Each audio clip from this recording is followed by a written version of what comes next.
Testing. Sing on. Broadcasting to you live from his studio in New Jersey, originally from the great city of Toronto. Welcome to another edition of the DJ Staples 93 Roundtable, live on Twitch with your host, DJ Staples 93. Also featuring Juno Award winner and superstar, Simone Denny, Impressions DJ, Dan, and DJ George Andrew. Ladies and gentlemen. And now, ladies and gentlemen, welcome to the show, live on Twitch. DJ Staples 93 Roundtable.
Look at that.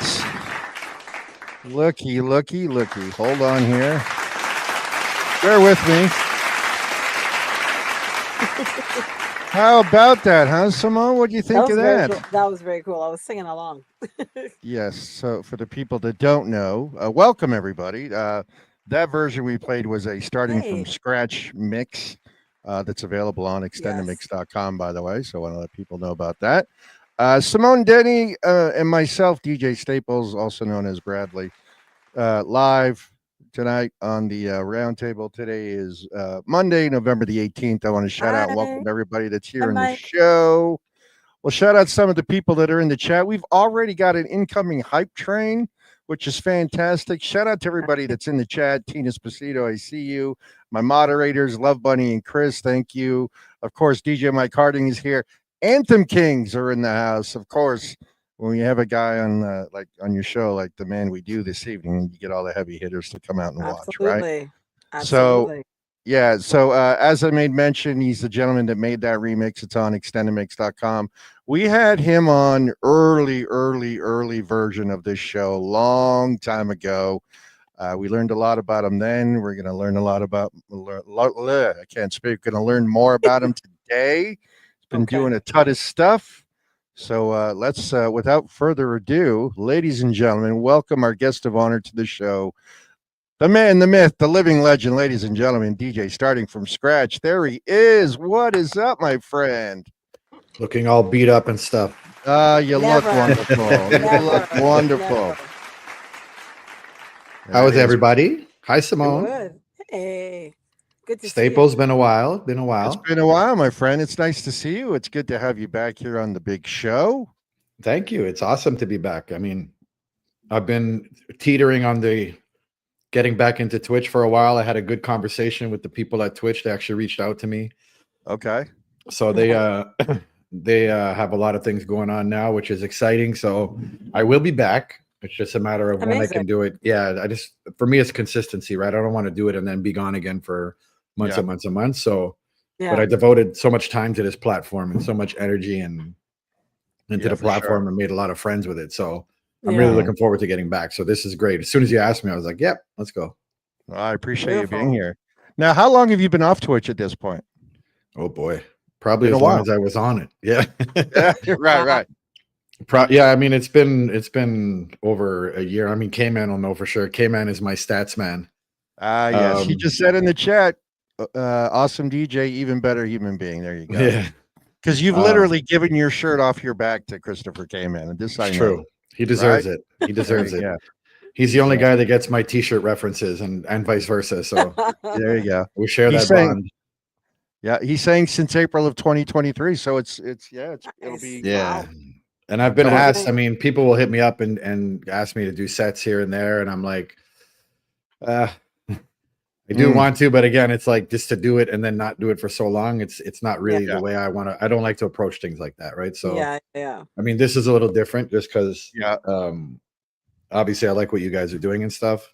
Appreciate And it. it was just a way to get back into it in any way. I love connecting with all the people in the chats and so forth. I mean, like I said, I devoted, almost 3 years of my life, a lot of my life to this platform and building the community and stuff. So Yeah. anytime I'm able to at least reconnect with people that I don't get to see in person, I'll jump at the chance anytime. What up, Mike Harding? Yeah, everybody's in the chat saying hi, Vinny Vegas, Mike Harding, MC Tom. What up, Vinny? Same as Jay from Australia checking in. Everyone's here to see the man. That's what happens. Now, when I you're don't know doing about all live that. gigs, oh come on, they're here to see you for Of sure. course they are. Yeah, of course. Now, when you're doing live gigs now, do you find that the audience that shows up to these gigs are now a combination of people that were always coming to your gigs and then people that you met because of Twitch? Absolutely. Yeah. Absolutely. And I mean, a lot of that Twitch family has now become my in life family. So Mhm. yeah, it's beautiful to see. And I mean, they may have been there before and we may not just have connected on that level. Yeah. But now it's like there's so many of them, like my 7 p.m. crew, they're so special to me still. So and and they support me as much as I always supported them. Mhm. During COVID. Yeah. I gave them all my support as much as I could. And now out of COVID, they do it for me. So it's such a beautiful thing to me. I love that so much. And you're the one to blame for getting Chris K-Man out of his house. So way to go. That's Thank a you. good thing. You're welcome. The world welcomes God, me too. Thank you. we needed that. I used to We watch all and did. listen to you on Twitch too. So yeah. Yeah. We needed that It's crazy how far ago it seems, like how long ago it seems. It doesn't even seem real anymore. Like to think that we all went through that for so long. Yeah. Even when like if I We watch didn't- there was TV, yeah, you watch TV, or you still see people out in masks now, and you just look at them and they look at you, and you're like, it's such a weird feeling. Like it's still, and it lingers on for so many people still. So the fact that anybody goes out now and just goes out to have entertainment of any level, Yeah. it's not only much needed, but it's therapeutic for both sides, right? It's like the artist True. Simone knows, it's like to go out there and be able to go on stage as Simone does and sing to people that really are there just to get that freedom again and hear the music and hear what Simone can do for them.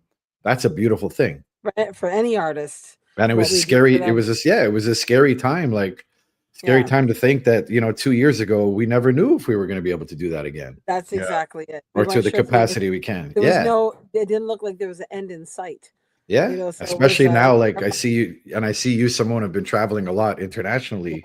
Yeah. And who knew at that point if that was even going to be a possibility? I gave up touring for a year and a half. And I felt, it was weird. Of course. This is how we're going to do it by Zoom now? Like, weird. Yeah. So especially like the fact that you're still locked into here and you'll still devote your time every Monday and to people. I'm trying. But to both of you guys and to everybody else that does this, I mean, I'm very disconnected from the platform right now. So I don't even know who's doing what on the platform, to be honest with you. And I'll get reacquainted with it slowly but surely.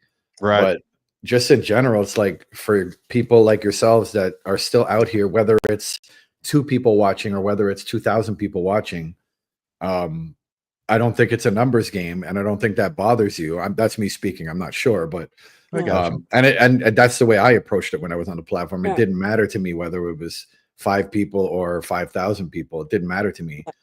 My main thing was it was helping me so much, and it was keeping me alive and keeping me in touch with what I love to do most, which was play music. And then just to see that all grow. And I wish I could have held on to it as long as I had high hopes when it first started. I was like, I'm going to do it while I'm in the club, and I'll do it and I'll still do it. And then, then my kids, now they have, stuff to do during the week. And it's just so many things that just caught up so fast. Yeah. So you're a family man, you're a dad, and that requires a lot of focus and energy. So and I mean, keep in mind the streaming. I would be streaming from 8 till 2 in the morning or whatever it was. Vinny Vegas. Vinny Vegas was just commenting, doing 7 p.m. Yeah, there you go. Sometimes that's it. And that was a regular. So just to keep that up, even on a stamina aspect, like when I look back at some of these things we were doing, and I'm a very, very active person. So when I play or do anything in live or on this platform, I probably exerted more energy on this platform because I treated it like a show. I treated it like a TV show. Yeah. So I'm very active. So by the end of it, I was like winded and it was like a full workout for me all the time. So with the costume changes. Yes. I was just going to say that. I mean, it also showed your creativity, right? Obviously you're a creative guy with your mixes and your skills, but dressing up like Marty McFly and the costumes and with the green screen, the backdrop. One of my favorite ones that I recall was like there was I think it was when you're doing a hip hop stream. There was a Cadillac, I think, in the photograph. Yeah, the Snoop one. The whole street images in the background. Like very creative and great visually. Just not obviously great to listen to and see you, but the visuals just phenomenal. Yeah, I mean, for me, it was just it was just a chance to be different.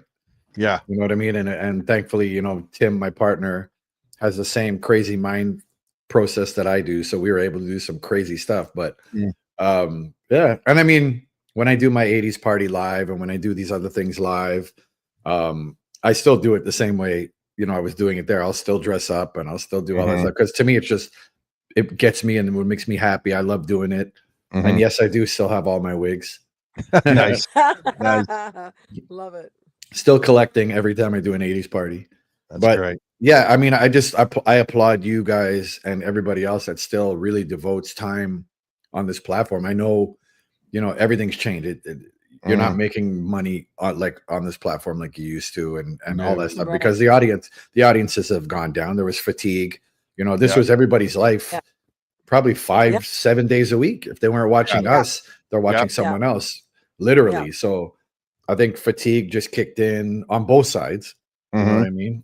Yeah. And exhaustion, all that stuff. Just and then once it's hard to get back into it. It's very hard to get back. It's because I approach it differently. So for me, when I do this, I have to think differently. I have to plan differently. I have to make sure all my ducks are in a row and do all that stuff properly. Because I'm never one. I'm never one to do like mail it in or that stuff. I just refuse to in any aspect of stuff that I do. So I will, like I say, I said all that to say, like, I applaud you guys, and I think it's amazing that you're still here after all this time, still doing it for whoever out there that wants to listen or be entertained. I think it's amazing, and amazing to all the people in the chat.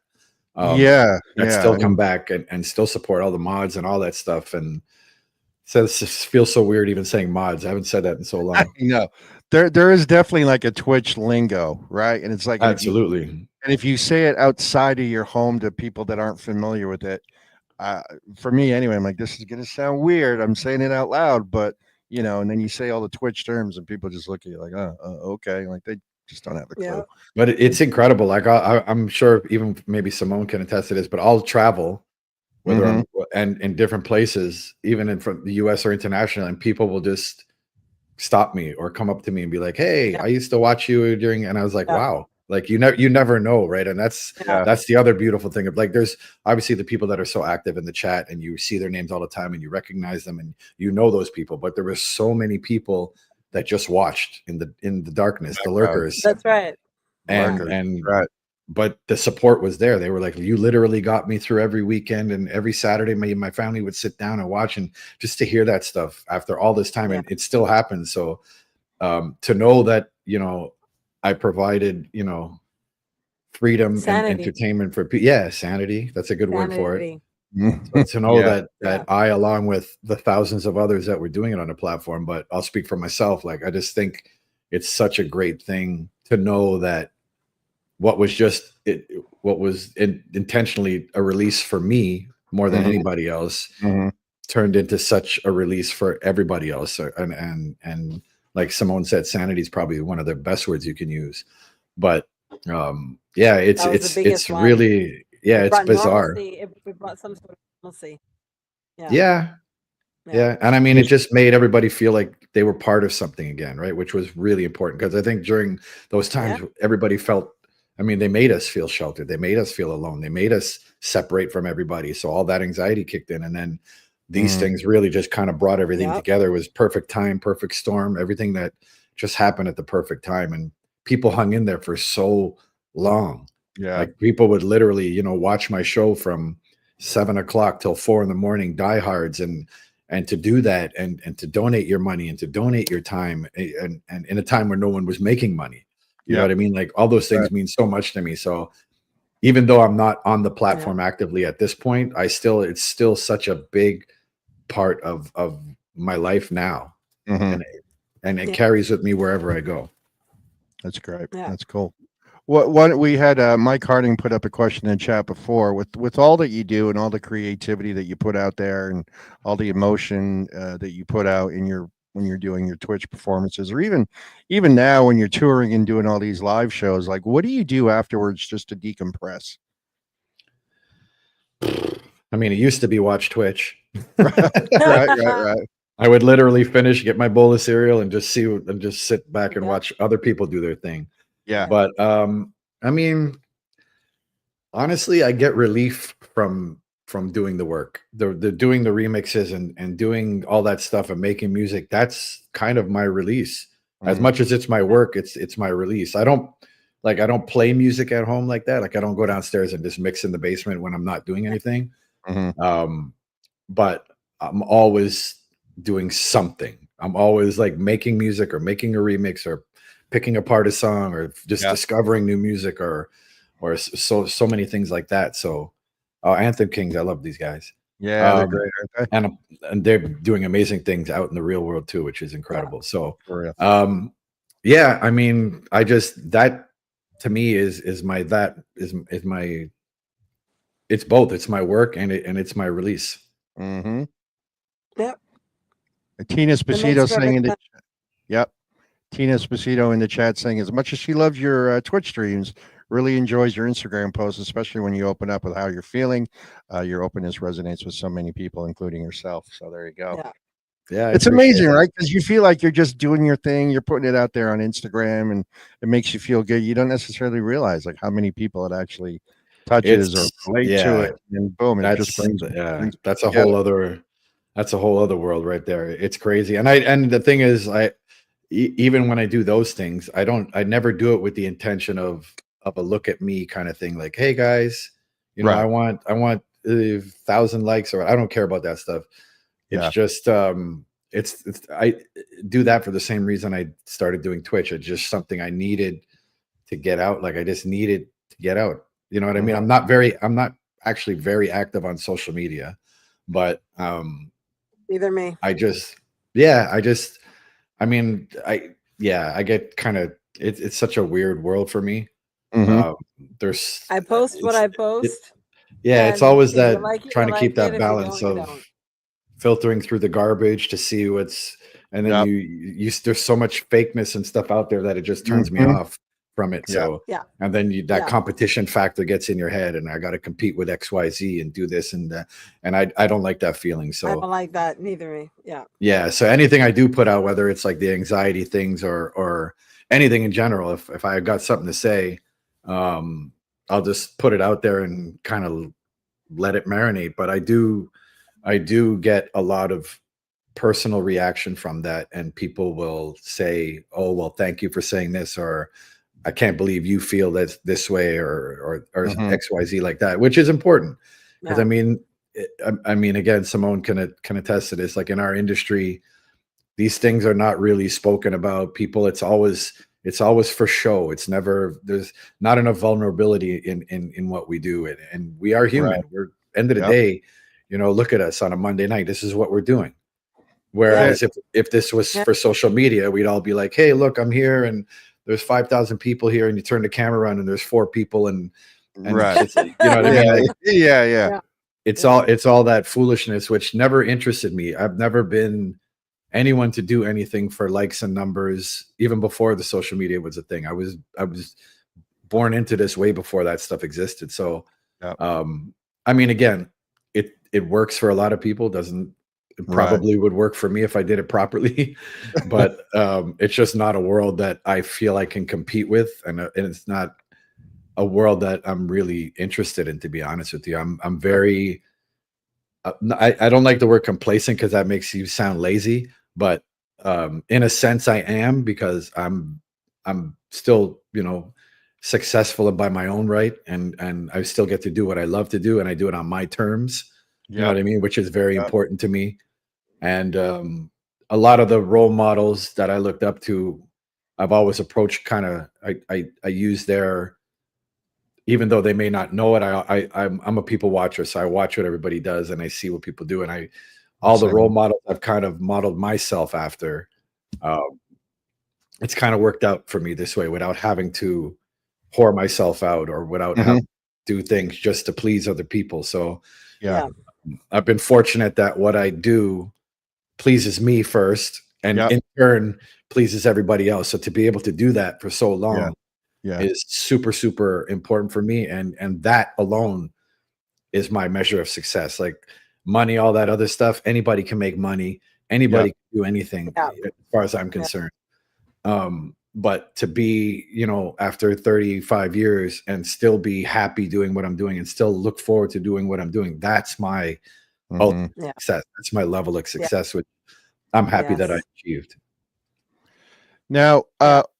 it's funny because I just had a post on the screen. I was going to say before, like the pandemic was like an introvert's dream, right? You didn't have to go outside; you could stay at home.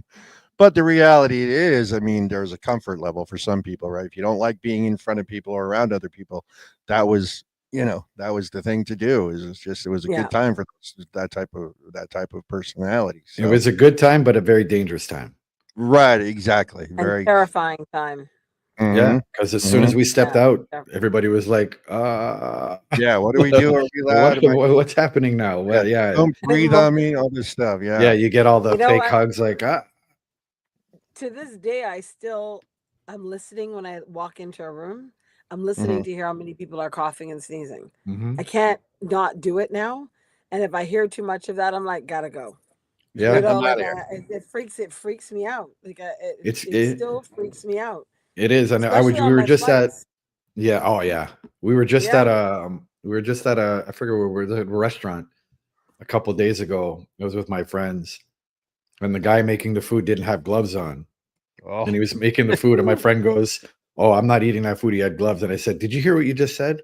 right. I said, "5 years ago, this you wouldn't have cared at Wouldn't all. care, but Like, now, yeah, look at all the stuff we Yeah. went through for the first, 40 whatever years of our lives. But Yeah. that little 2 years or whatever it was, 2.5 years, put such a dent in everyone's brains that now it's just it's a totally different world in every Mhm. aspect. Absolutely. Clubs aren't the same anymore. Like nothing's the same anymore, which is not to say it's a bad thing. I right. mean, I think we were all due for a change in our lives, but it, it's just I guess now it's at the point where it's just how you approach these things now, right? Like someone said, you probably never thought of that before ever. You know what I mean? Like you would Yeah, have people hawking their lungs out beside you on a plane, and you wouldn't even think twice about it. right. Now it's Right? No, no, I sham. was a germaphobe. I was a germaphobe Well, before, yeah, but COVID made it worse. And Yeah, yeah, of course. yeah, now I'm just I can't. And especially when I'm going back and forth to Europe, I don't know what it is about getting on the plane, but everybody starts coughing and Mm. sneezing. And not That, like a little sneeze, like a like I'm yeah, like make your hair blow, you know. And I'm like, why? So I'm masked up. I don't play around with it anymore. yeah, And Hey, you do. I'm I one of mean, those and people do what where makes my you wipes and I comfortable. wipe down the whole. yeah. Listen, I wipe down the whole area. I'm like I'm Yeah. Anytime I see a plane, it's like just a big tube of not germs, playing right? With all the, with you uh, guys. I don't want to carry one of those. It always was. yeah, It always was, always will right. be. But people are obviously missing you being on Twitch. Anthem Kings in the chat saying, they used to model a lot of their streams based off of what you were doing in your shows. Everyone's talking about just sitting and listening to you for multiple hours and on end and so on and so forth. When you went from COVID Twitch to going back to real life gigs again, Okay, am I still? you're still there. We got you, Simone. You're good. You're good. But Scratch. So when you were what did you see when you were starting to do live performances again? Do you find that people were a little bit standoffish at first, or was it like, thank God we're out, we're going to party, we're going to have a good time? What was the kind of feeling? It was it was definitely a bit of both, and you Yeah. could feel it, right? That like just that original energy wasn't the same when you walked in the venue, especially for the first few months, and understandably so. I mean, it was brand new to everybody was literally starting over. Yeah. So for me and for them, so yeah, it was weird. I mean, now it's pretty good now. People have gotten back into their routines and so forth, and parties themselves have been great. Well, again, I can only speak for myself. So parties Yeah. have been great. Energy is there. People are going out.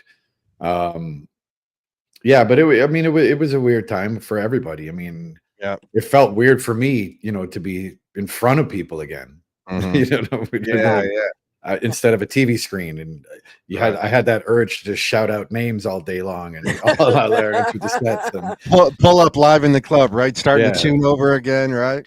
Yeah. thank people for coming out and stuff. So, Yeah. I mean, yeah, it was what it was. I mean, for me, I'm happy. I'm so happy. I mean, like I say, that the COVID thing was a big kick in the ass to the whole world, but for me, it was kind of a good reset. Like it really changed perspective for me.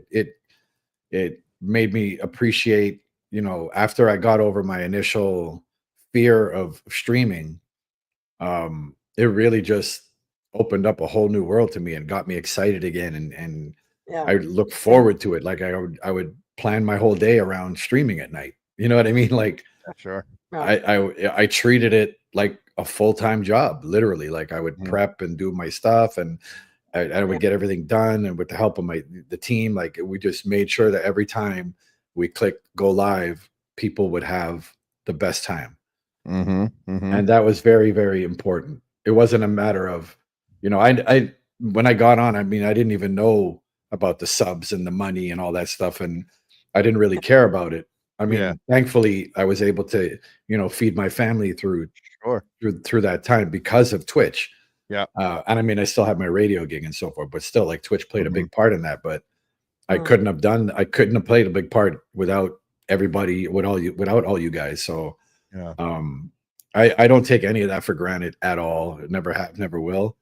But Mhm. yeah, I mean, I'm glad people now have the opportunity to do both again. It's needed. People need to, Yeah. whether you want to go to a cafe and listen to background music, or whether you see a live Yeah. artist, or go see a DJ, or whatever you do to get out of the house, and whatever makes you happy, go do it, because we've all learned that can change at the snap of a finger. Yeah. And Absolutely.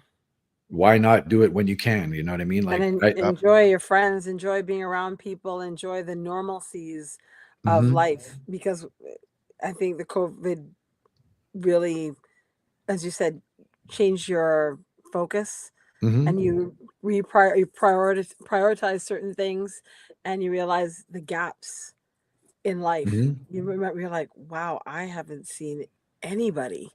mhm. Like, I haven't, and I don't know when I'm going to see them again. Yeah. That's And it. It's especially the older you get now too, yeah, like we've lost too many people along the ways very recently, and all, and it's I mean, it's life. It's going to continue to happen. Mhm. yes, So yeah, I that's why I'm also more appreciative now of being able to do things that I love to do, like events and parties that I love to do, and getting that right crowd that enjoys it as much as I do. Because I don't want to, like, I talk to so many DJs and they're always like, oh, I hate playing here. And I'm like, then why do, like, then don't do it. Like, yeah, I Yeah. get, Yeah. I get having, it's a money thing for a lot of people. And I get, by all means, go do what you got to do to make your money. But if do you what you love. can't, yeah, if you can't get to that point where you're playing music the way you want to play your music, and to do these things that in a sense are born to do, what's the point in the end? Like, Yeah. Yeah, if knock on wood, like any of us disappeared over the next year or two or whatever, what's behind you? Like, what are people going to talk about, or are you going to be remembered, or like all these things are things now that I'm older that constantly are going through my mind. You know what I Mhm. mean? Like, constantly, like legacy. Clark Kent passed, and you just look through and all you see is everything Clark Kent got, and then I'm Yeah. instantly like, so what's gonna happen if I ever pass away? Like, whenever I pass away, like, and it's not a vanity thing, it's not an ego thing, but Right. it's No, just you want that feeling within yourself to be like, I did something, and I made someone feel good. I mattered to somebody at some point. no, And just doing things just for the sake of the dollar, and just to do that, you're Yeah. never going to achieve that, because you're chasing that wrong path. You're going down that wrong path. agreed, agreed. And on the other side, to add that, obviously you're a husband, you're a dad. It's like, okay, there's the career side of it, but then there's the family side of it, right? Like, you don't want to think about that now being here one day, but it's like you're responsible for all those people, and you're unintentionally responsible for people being happy and performing and all that kind of stuff. So yeah, I Mhm. get it. It can weigh a lot on a person, right? If you think about it so much, or maybe even too much sometimes, as people might do. But yeah, it's definitely a lot to think about for sure, right? Mhm. I mean, and like Sham said right there, like, I preach that so much now. That's to tell those you love them while they're still here, kind of thing, because Yeah. I really, it makes me sick to my stomach when somebody passes away and there's like 5,000 comments on their Instagram. Number one, they can't see it. They're not here. Right. Right. You know Right. what I Right. mean? And then you look at the post before that and there's like 20 likes and 2 comments. And I'm like, come on, man. Like, Yeah. couldn't you have said something while, I all always it would have find taken? Yeah, I always find too, a lot of times when somebody passes, people put stuff on their social media. It's almost like more for the reason, say, hey, I knew this person. Well, Yeah, Absolutely. you know what I'm saying? Versus Absolutely. being legitimately absolutely. concerned and Absolutely. upset. But to each their own, right? That's what's going to get people through the day. So Yeah. I mean, I think it's different when you have a personal connection to somebody. Like, right, definitely. if they're your people, then of course, by all means. But yeah, a lot of times it's like, who's going to post it first, and who's going to say what? Hey guys, I'm the one who said this person Mm, passed away. Okay, what do you get out of that? Yeah, You yeah, know what I mean? Like, what yeah, do you really get? yeah, yeah. And it's a crazy, it's such a bizarre concept to me. Like, how hard is it to walk up to somebody and say, hey, I love what you're doing? I do it all the Yeah. time on like Instagram. If something will pop up on my thing and I don't know the people, but I love what they're singing or DJing or whatever, I'll DM. I'll just be DM. I'll be like, hey, you don't know me, but I just want to say I think you're really talented. I appreciate what you're doing. Keep doing what you're doing. Boom. I don't ask them. I don't want anything from you. You know Right. what I mean? I just want you to know that, you're impacting somebody. And that probably goes a long, long way. You know what I mean? Whether I know it or not, but when people come up to me and be like, these stories we were talking about before, like, my mom used to listen, my mom used to go to your high school dances and stuff, like that stuff's cool to me because it not only makes me realize how long I've been doing this, but I think it's really cool that I can create a memory for somebody that will last a lifetime. Yeah. Like that, the thought of that is Pretty and how many, amazing. it is pretty amazing. And in how many fields are you able to do that? You know what I mean? Like without physically going and saving someone's life, that you'll impact them. Or if you're a doctor or something like that, like how many different fields of work are you able to make those kind of memories? It's not a lot. So to be in a position to be able to do that is crazy. And I don't take that for granted. I love that. Yeah. Now, you guys have done some. I'm gonna go ahead. I think your humility, people love that too. Yeah, you're humble. You're a Sorry, humble did you get guy. me? Yeah. You know what though? I've never. I mean, I guess I'm humble by nature. Am I still humble if I say that? Yeah, I think so. I think so. But I just it never. I've met so many DJs that are cocky and artists that are cocky and stuff, and it leaves such a bad taste in your mouth when you walk away from a situation like that. And I mean, I would never be that way anyways, but I've been in those situations so many times where I've left and I'd be like, I never want to talk to that fucking person ever again. Yeah. You know what I mean? Like I gained nothing from that. So I'd be I've had that many times with artists. Yeah. I'm sure you absolutely 100%. That's what they say, right? To be admire. careful if you don't want to always meet your heroes, or be careful because sometimes it's very true. Hero, it's a true. I get it though. Yeah, absolutely. It's very true. And like, wow, you really are not nice. Okay, got it. Yeah, I got it. Yeah. And that when you get to especially like a certain level of arrogance and cockiness, like that transcends so far, and that word of mouth will spread so fast, and you could just feel it. Like to me, they think it's so positive, but to me, it's just so negative. Like even when there's people on Twitch or whatever, and you can just tell like that's them. That's just the way they are. Yeah. Like I think there's a huge difference between confidence and arrogance, right? So it's just I've never seen the point in being arrogant at what I do. I know I'm good at what I do. Like I know that in my heart, I'm good at what I do. I don't need to tell you that. I'll let you decide that. Right. If you think I'm the best DJ you've ever heard, okay, then thank you. I'm the best DJ you've ever heard. That's your opinion. I have no right to tell you I'm the best DJ. You know what I mean? Like, no, there's not one DJ in the world that can say they're the best DJs. It's impossible. Right. It's perspective. Well, you know what I mean? It's all perspective. I think, as I say, if you have to call yourself king or queen or whatever that is, the people have to do that for you. They are the ones who should be addressing you. If you have to call yourself that, then you're not. You know what I mean? And I think that really does hold true. That really does hold true. Unless you're officially given that title. That's right. But I mean, there's all these things are it's just personal taste. You know what I mean? Like there's no way you can say it's anything. I can say, to me, Luther Vandross, greatest male singer of all time. That's my opinion. That doesn't mean it has to be yours. That doesn't mean he's the best. That's right. One of the greats, most definitely. But exactly. But to me, that's just my opinion, right? So, and that's the other thing that drives me crazy is when people say GOAT, because people obviously don't know what GOAT means. There can only be one GOAT. Right. And everybody's got the term GOAT. Everybody's GOAT. Everybody's got the GOAT. Yeah, greatest of all time. Yeah, I had that conversation with my kids not that long ago because I forget where it came up, and they're like, "GOAT, this is a GOAT." I said, "Okay, so who?" And this one's the GOAT. I said, "No, see, that's where the problem is. Can only be one. Can only be one only one goat rapper, only one goat DJ, only one Yeah. goat singer. There can only be one. Yeah. Only one go basketball player. I'm going to put that out there. Yeah, there you go. That's There you something. go. Personal opinion. Right. Exactly. But Uh, it's such a weird dynamic, and I think it's so bizarre that, well, not bizarre. I guess in the world we live in with the social media, it's all about, has to be about a look at me kind of thing, I guess, right? So in order, if they're not looking at you, maybe people feel like if I say I'm the greatest, I'll get instant eyes on me, and then show and prove Yeah. kicks in, and that's where people fall on their face. mhm. Or I have to claim the title so that no one else gets it. And again, people have to give you that title. Yeah, and there are That's right. trust me, there are people out there that do that.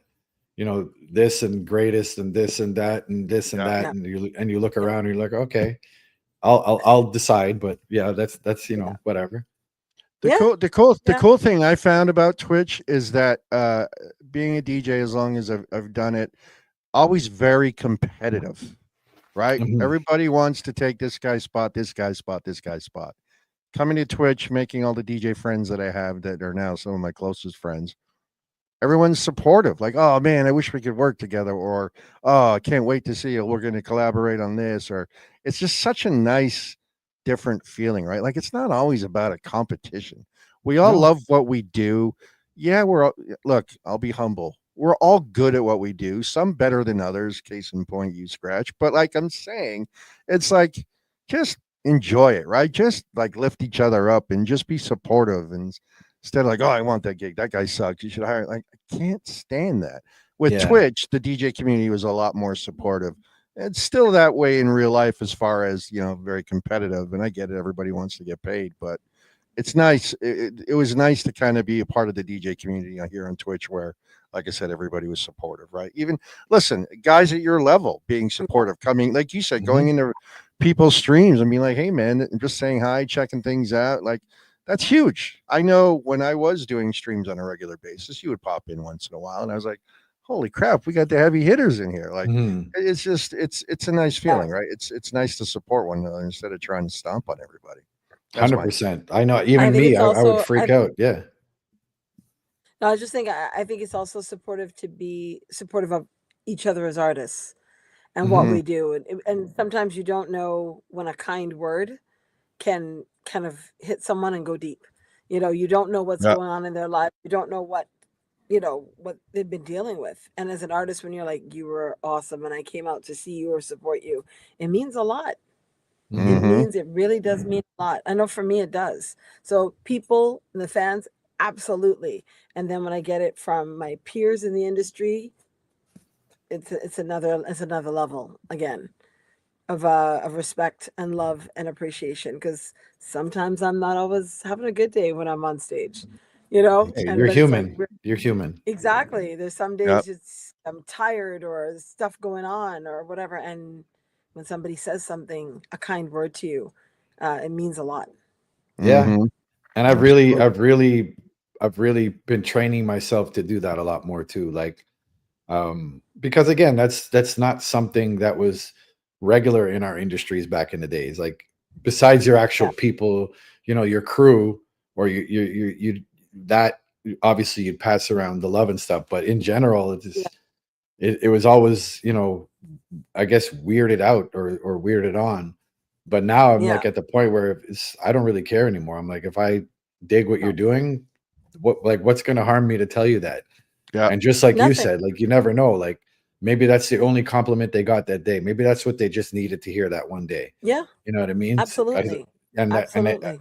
I feel that myself. Like, if anybody, and I make it a point, like, anybody that sends me a DM or anything on Instagram, I always respond, because I just appreciate that someone would take seconds out of their day, and I cross their mind enough for them to write something to me. Mhm. Yeah. You know what I mean? Mhm. Yep. Yep. That stuff's always I- been important to me. I try to lift people up. And sometimes people think you're just doing it for whatever alternative motive. And I'm like, no, I think it's important. I Yeah. just genuinely think it's important to be kind. It's But important. that's a social media mentality, because people do that for that purpose. Yeah. People will put up all these I've powerful yeah. quotes and so forth and blah blah blah, and then you see them in person, you're like, It's not the same person. Mm. Yeah, pretty sure that's not you. I've shut off the likes on my every post because I'm like, I don't post for that. I don't, it's not my thing. It's sometimes what I'm going through, but mainly it's to encourage other people because I get inbox from people going, I needed to hear that today, or what you posted really, is what I needed to hear. And I went, Yeah. that's awesome. I'm like, Yeah. yeah, I was going through it too. So I get it, And, but I and like to be everybody's positive, encourage. and everybody's, especially on social media, the first inclination is negative response or Yeah. hater response. It's always negative. Everybody's, the tough guy with their phones, and Yeah. it's just it's so terrible Painful. to see. Like I'm Yeah. happy that I'm not that 1 million follower person, because to deal with that stuff, Oh yeah. No one's got I time for I, that. yeah, it's not even a time for it. It's so damaging. Mhm. Like I mean, I feel for celebrities that have to go through there. Any people that like the constant bullying, and everybody feels they have a right to say what they want to say about you, and Lord only knows what they look like at home. You know what I mean? But Yeah, that's Or right. access to But- your life. yeah, but all these people are. It's such a negative and vile atmosphere, and it's Yeah. like I can't. Like, my daughter asked me for TikTok. She had it. I took her off. You know what I mean? I mean, Mhm. I took off YouTube off their device. I was like, nah, like you can't. Obviously, you can't. You can't protect them like as much as you want to all the time, but at least not to be exposed to that all the time. Like, Yeah. it's such a negative atmosphere. There's a lot And of if you great don't know out how there. to navigate it It's as a young person, if they can't yeah. navigate it, it leaves an imprint. I'll like something nice will appear on my thing, like somebody helping someone out, and then you look at the comments, you're like, what's wrong with these people? It's like everything is just negative jokes and negative, and I'm like, Yeah. man, you can't Yeah. you can't even do anything nice anymore for Mm. somebody without everybody just turning. Somehow the narrative just gets shifted, and then once somebody sees in the comments, it's the bully effect, and everybody's getting bullied and piling onto this one person and not thinking about the effects. Like, Yeah. the Yeah. humanity side of it is just out the window. It's Yeah. gone. Yeah. I Yeah. agree. It's I gone. totally And, agree. and all these things are like, I think about all these things when I do my events and when I do anything out there, because having that personal touch and that personal community to me is way more important. I'd rather have 100 people in a room that all love music and all get along and all love to dance and make smaller money than go out and do these big parties where it's phones in the air and nobody gives a shit about what I'm actually doing. I'll live in my small world any day. I'll take that anytime. And I made that choice a long time ago. Yeah. And Yeah. I'm happy Listen. I did, because I can't, that's not a world I wouldn't have been able to survive on the other side like that. I would have Yeah. given up a long time ago. You hold true to your word, because I saw the footage from that party 2 weeks ago, Mhm. and people had their hands in the air. You were in, the vibes were amazing. Yeah, Amazing. I mean, I approach it very seriously. I take it very seriously, because the same way I talk about that is I appreciate, the fact that someone would pay 20, 30, 40, whatever they're paying to come to hear Yeah. me play music. That still means a lot to Yeah. me. Yeah. And I don't look at it as the money. I don't look at it as the money aspect on the side of it. I just look at it. Yeah. I look at it on the opposite side and being like, wow, these people took time out and told their friends about this party and came and spent their money. And so my job now is to Yep. make sure they have the best time. Mhm. And I'll always approach my parties that way. It's very important to me. So Yeah. let's talk about Oh, your it parties shows. a little It bit. shows. It definitely shows. Let's talk about your parties a little bit, right? So over the summer, I mean, I know you're doing the get on ups and Mhm. your throwback shows. Like, what's the planning like for events like that for you? Is it a lot of detail leading up to until the day of the event itself for you, or what's that like, that process? Yeah, I mean, I do all my events. Me and my partner Tim, the same guy who did all my visuals and stuff when we were on Twitch. Yeah. Yeah, I mean, we approach it with the same mindset that I'm talking. Like, we're both on the same page. We approach it basically exactly what I said. Like, we really care. We want to make sure we care too much. You know what I mean? Mhm. Like we'll go home with no money, but we'll make sure everybody gets rags and make sure everybody gets this and has this, all these little things because it's important to us. Like we understand memories. We understand what Mhm. that means. Like you got to think of it in that way. When you do an event, once the music shut off, all you have at that point is memories. Yeah. From 3 o'clock And in I'm the gonna, morning on. Yep. Go ahead. yeah. Oh, you were gonna say something, Simone? No, I'm Yeah. going to add to that and say we're from that generation where we didn't have the cell phone. So when we were Mhm. in the party, we were in the party. You know what Yeah. I mean? Yeah. And that's we can still go back and go, man, remember when we're at so and so and we did so and that song dropped? We're still from that generation. So Mhm. that preparation and care that you do does not go wasted on the audience. We're with you because those Yeah. are And I still mean, memories. Yeah. yeah. And the reason that these bigger parties that I do, like the get on ups and so forth, um, are successful because it kind of transcends generations now. So that generation that Simone's talking about is my initial fan base for Mhm. those Yes. kind of events. But Yeah. because of the way we approach these events and because of, I'm very big on authenticity. Like if I say it's a 90s Mhm. party, it's a 90s party. You're not going to hear anything else but Yep. 90s. If that's not your thing, don't come Don't to it. go. Yep. Yeah, Yeah, just don't exactly. come because you're not going to like it. So Yeah. I think that authenticity and trust over the years, people trust me. They trust that they'll have a good time. Yeah. All those things just lead up, and then they'll bring their kids, and now their kids come, and their kids like Yeah. 90s music Yeah. is a never ending thing. Like it just Yeah. 90s music alone transcends generations. So That's right. and my kids know Biggie and they know the words to Biggie and stuff like that. That's without me. I had nothing to do with Right. that, Right. which is amazing to me. Like all the I game, agree. my son plays Fortnite and I hear Snoop Dogg in the thing, and I'm like, how do you know this? I know. Yeah. Like it's Yeah. crazy. But so Yeah. just because of that, and then I think trust is a huge thing. Like trust is what keeps me going after Yeah. all these years. Like if the parents trusted me, then they pass that trust on to their kids. Now Yeah. their kids come to my parties too, and they understand. Now there's that bond with the parent and kid. It's like, oh, okay, I see why you like this party, or I see why you like that DJ because I get it Yeah. now. You know what I mean? Yeah. So Yeah. to be able Yes. for me, especially for me, to be still doing it and to have that opportunity to be that person that can do it for some people and Yeah. do that, the pass off it's a crazy concept to me. I It mean, is. just to be able to do what I'm doing in general, whether you're a basement DJ or whatever you're doing for this long is a feat in itself. But to be able to do it with a purpose like that makes it even more special. Yeah. That's awesome. Tina's in the Agreed. chat asking what the first club was that you ever started DJing at. Do you remember? First club, all ages. I mean, I remember when I was 19, my first club was Tweeds in Mississauga. Okay. Wow. And I just remember that so distinctly because I was 18 and they wouldn't let me play till I turned 19.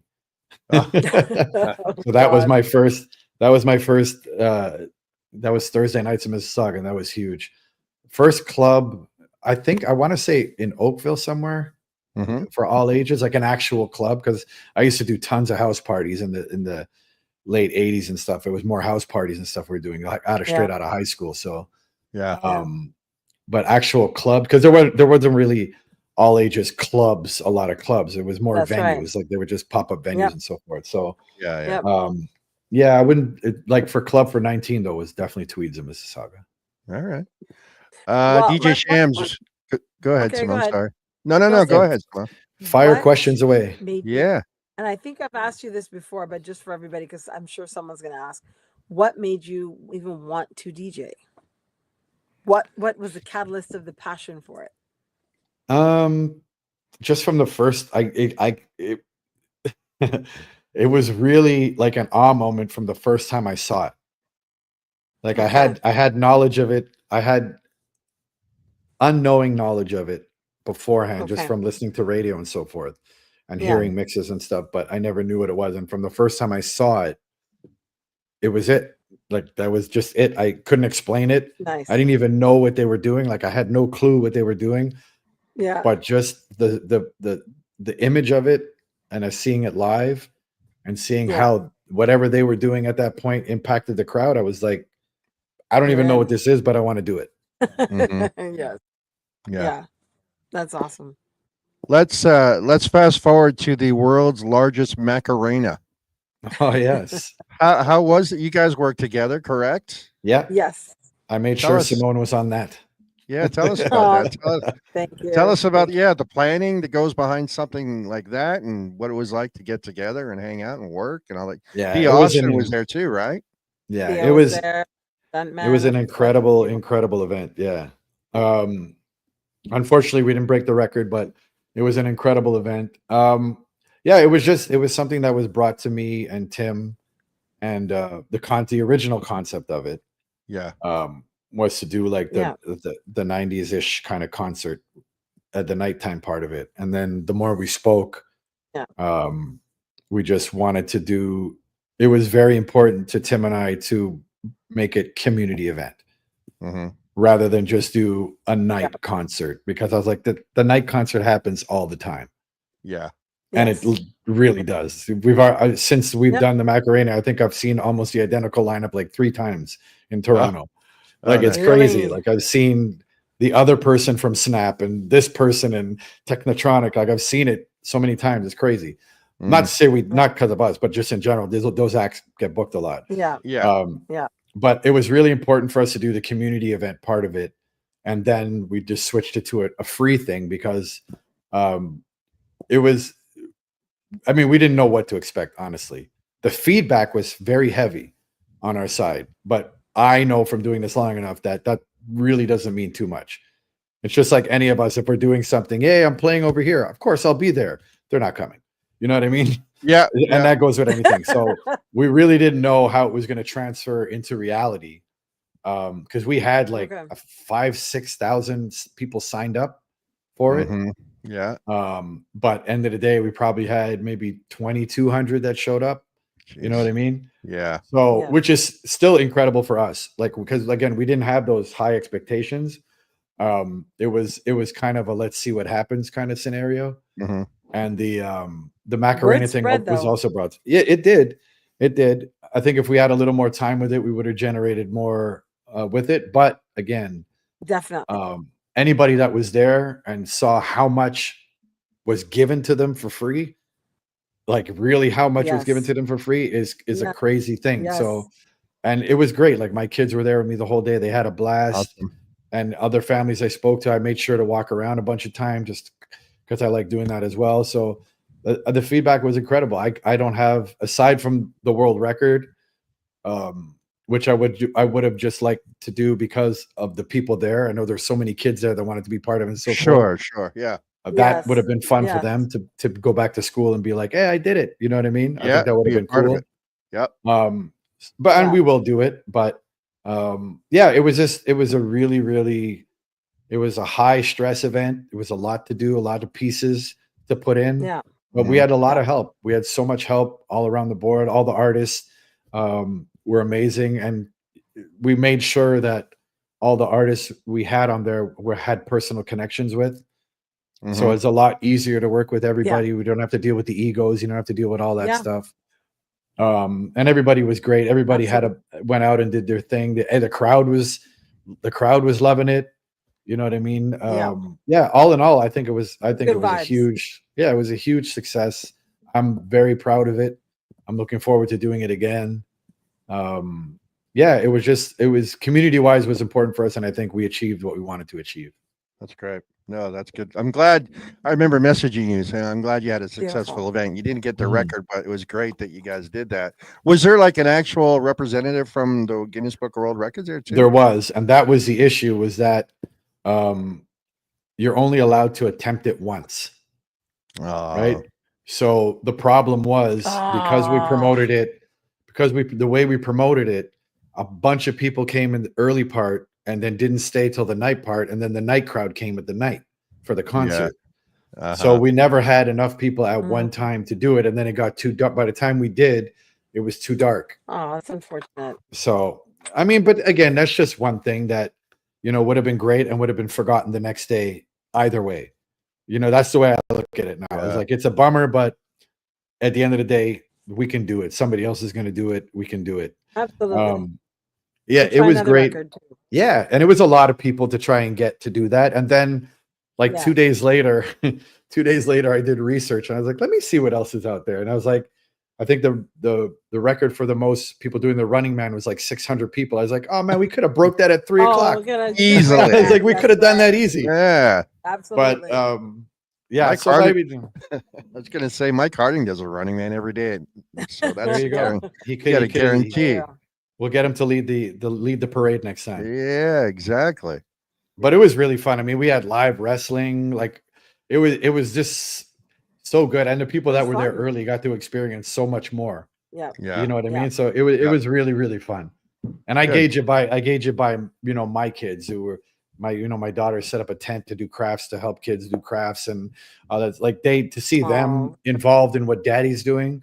You know Yeah. what I mean? And my other Yes. daughter, my little one, Yes. was like dancing on the stage the whole day. So just to see them get to see what daddy does and be a part of it. Yeah. And That's my whole powerful. family was there. Like everybody was helping. Yeah, it was extremely powerful. And all the vendors, like everybody understood what we were there for. And I think that also made it important. Nobody was there to try and make a killing and money. Like Great. nobody was out there to do that stuff. So I think having everybody on the same page really made the event that much more special. Wait till your kids are teenagers because they won't care a damn about your DJing skills or what you're doing. My kids are the worst. until they want to get in free somewhere. Well, that's exactly it too. That's exactly it too. But as teenagers, we've talked about kids. It's like, yeah, when they're young, it's great. They're all into it. They want to be a part of it. And then they become teenagers and it's like, whatever. They could care less. Yeah. Savor those moments with the kids. So let me ask you this: with the Everything family, with the family and this career, like, take me through a day for you, a typical day for you. Like, you wake up on tomorrow morning, let's say. Well, what's your day like tomorrow? Everybody's up at 7. Okay. 6:45-ish. Get the kids, kids get ready for school. Yeah. Depending on the day of the week, because my wife's in her getting her master's right now in university. So awesome. 2 days a week she's gone. So yeah, just getting the kids ready, get them to school, and then I'll come back home and computer goes on my lap. You're right. And then I just start doing remixes, making edits, producing music. Like that's pretty much it. Usually in the day, it's music. Yeah, music all day, every day. Sure. Are you going back out on tour? We all know your history with tours, and you've been out with Russell, going all over the place. Are you guys going back out again? Yeah, absolutely. The new tour just started 2-3 weeks ago. It's called Relax. Nice. It's Not That Serious. We'll be in Toronto at Scotiabank Arena on December 14th. Are you psyched about that? Because it's like your home arena, right? Yeah. I mean, I've been fortunate to play at Scotiabank. This is probably like my 15th or 16th time. Oh, okay. Playing at Scotiabank.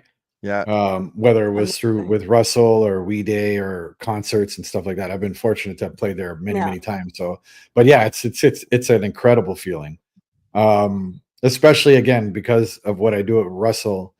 And I'm you doing will it get the love for sure. Yeah, I mean, the hometown for sure. But it's just more the fact that I get to do what I do. I do me. Yeah. I don't have to, I'm not there to try and put hands in the air. I'm not there to try to make them, sing along to every song. Russell doesn't care about that. He just wants good music. What he wants, what makes him hype. So I'm literally playing for him. Yep. He has his TV on the speaker in the back room and I'm playing for him. Nice. And everybody else is just there for the show. So, but it's really, really fun. Yep. And yeah, if you get the chance, where the whole Canada, now it's just Canada for the rest of this year. Okay. Yeah. And then next year we go international and more US dates. So that's great. Nice. What's the longest you've gone on tour and been away from home for? What's the length? Probably 7 weeks. Ouch. Too low, way too long. That's hard. It's a long time. Yeah. Yeah. Seamus J. I'll be in Australia in March. So hit me up and let's line up some after parties. There you go. There you go. Now, with all that you've done this past year, we're almost at the end of 2024. What would you say is your favorite moment of 2024 I saw thus Mike. far? I saw Mike said that in there. Yeah. I mean, the Macarena event was definitely up there. My Mhm. memory's so bad, to be honest with you. I don't even remember what I was doing at the beginning of 2024, to be Yeah. honest with you. But yeah, I mean, I've had many memories. I don't know if there's one that I can necessarily ever. People always ask me like, "Oh, what's your favorite this and what's your favorite that or favorite song or anything?" It's very hard for me to choose favorites in general because it's an ongoing thing for me. Yeah. Like it's an ongoing. Like someone was just talking about Get On Up Okay, 2 weeks ago. Like that I've got was one then. incredible to me. Okay, go Mhm. ahead. Go, Simone. Then you know what? What are your, how can you put it? Most memorable moments of 2023 in 2024. I Not don't favorite, but remember. most memorable. I don't remember. Most memorable. That's the Okay. problem. I think you're like me. You're like me. We're always looking forward. It's like, okay, Yeah, that's done. You're always looking I'm forward just to what's really, coming. really, Yeah. I have a terrible memory with a I'm lot the of same. I things. am the same. I'm the same. Yeah, like some I'm of the the things I same. You don't look mentioned back, might you not go even be forward. from this year. Yeah, I mean, I'm appreciative of everything, but yeah, I'm just, yeah, it's probably, maybe you might be right about that. Maybe that's Yeah, a because you're like, mindset I what's the have without next even coming knowing it. event? What do I have to prepare for? Where am I Yeah. New Year's Eve? Where, you're like, oh, there's a tour coming. Like your brain is always in what's coming up. Mm-hmm.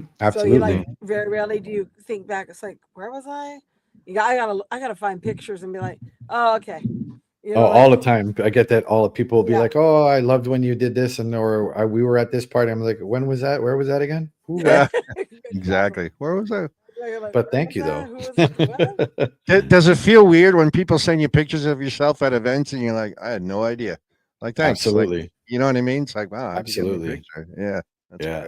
great. It's wild to me. Like people will send me memories. Someone just did that like this week and sent me pictures from like the early 90s or like different things from the a rag I given them in the early 2000s or something. And so it's wild to me that, you know, that anything it's a wild concept to me just to think anything, like I said before, like anything I've done has a Mhm. lasting impact on somebody. That's just a wild concept to me. Sure. It does. Yeah. It does. Do you have It plans for does. New Year's Eve? Are you on tour?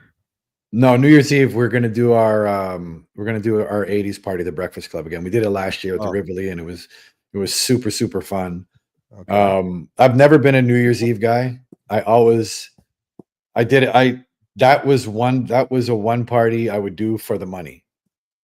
You know what I mean? And Mhm. not me promoting the event, like just me playing in general.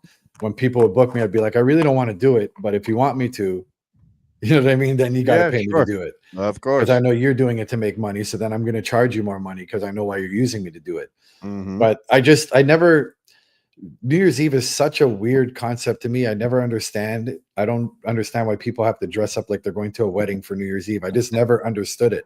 Yeah. Like, so there was a point, maybe, I don't know, 7, 8 years ago where we just stopped doing it. I just stopped taking the bookings and I took a year off and I was like, this is fun. I like staying at home. Yeah. But then, you know, the bugs will kick back in. You're like, I need to get out there.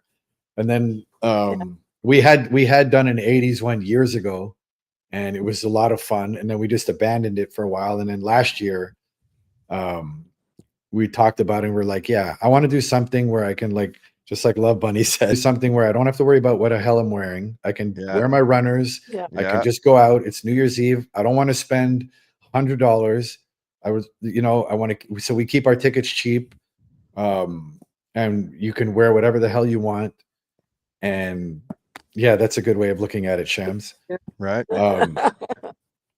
Yeah, it's just a fun, really fun night. Like for those people, it's small, you know, Mm. 200 people. We're not looking for 5,000 people. We Right. just really want the right people in there that just want to come out and have fun. Like, yeah, it's New Year's Eve. We get it. We'll still do the countdown, but Mhm. it's without all the pretentious crap around it. Yeah. You know what I mean? Which Yeah. I've just never been a fan of. I'm not a fan of dressing up in general, but I just really New Year's Eve always boggled my mind, like the excitement that people get from New Year's Eve to go out and spend triple the money they would on a Yeah. normal night to go to the same venue they were just there the last week. Yeah. And they're going back to spend crazy money.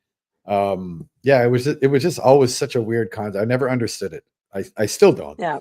I still don't. So this is just our way of, you know, going out there and having fun because we love to party and we love to have our fun too.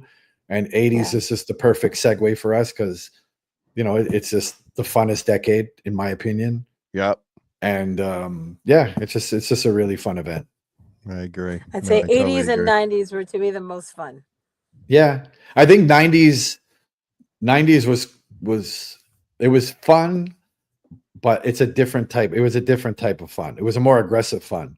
Yeah. The 80s is just a more, the 80s is, I mean, the 70s as well. Each decade has its element of fun, but to me, the 80s, the music, the visuals, like everything about it. And that's obviously dear to my heart because I was a teenager in the 80s, right? So all that stuff just meant so much more to me. The movies, everything is just like 80s is my decade for life. It's my favorite decade. So I'm a junkie.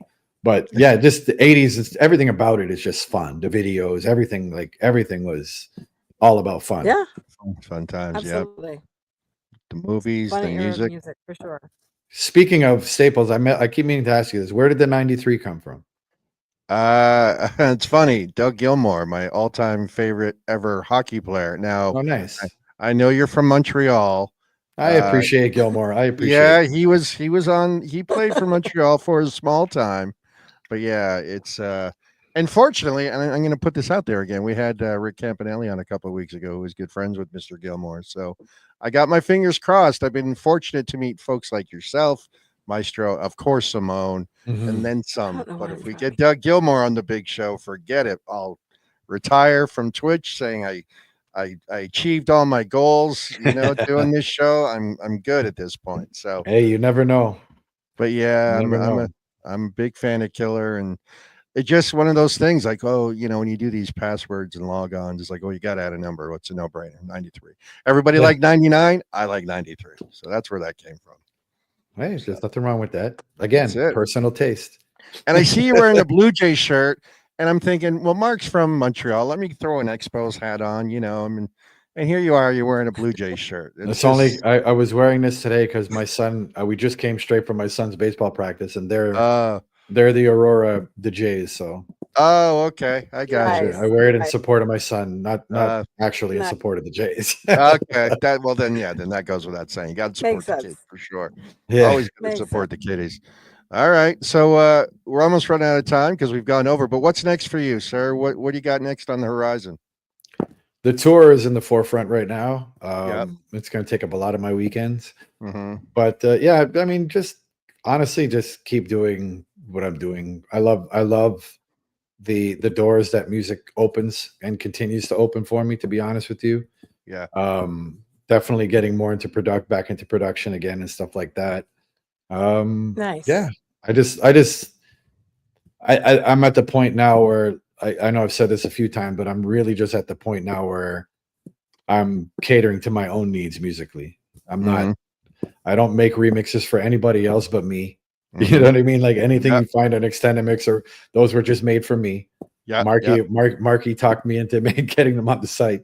But I just make music for me. Even when I do production, like I do it for me to play out. Like, and the New Edition thing that I did, like that was all for me, and it just took off. So I'm